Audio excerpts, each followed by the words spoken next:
One of the most common questions I get at the end of a pistol class, or just in general when people find out that I teach personal defense topics, is what martial art should I take if I want to be really ready to defend myself?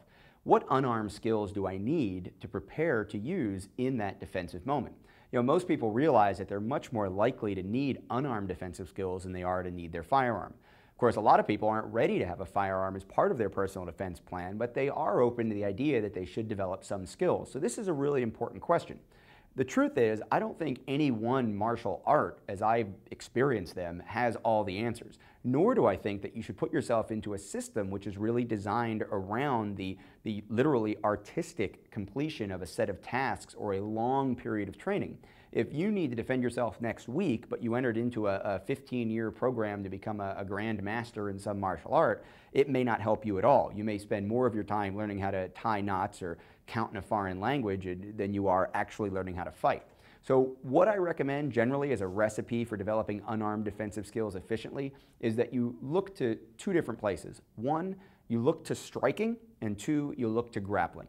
And for my money, the most efficient way to develop good close quarters striking skills is going to be a Muay Thai school. If you can find a Muay Thai school that will teach you how to throw elbow strikes and how to throw knee strikes in close quarters, those are probably going to be your most useful unarmed defensive skills at striking distance. If someone doesn't have a hold of you, if they haven't pressed you up against the wall or into a seat or down onto the ground, if you're still able to maintain arm's reach distance, throwing elbows, throwing knees, and then creating more distance, maybe to access a tool, probably going to be your best bet. If you look at real fights, there isn't a lot of punching that goes on from the person who's defending themselves. Very quickly, someone who throws a punch will close in on you, and that's where you want those close quarters elbow and knee striking skills. Plus, the elbows and knees are excellent close quarters defensive tools. Now, the other side, the grappling side, is a little harder to find a good resource for.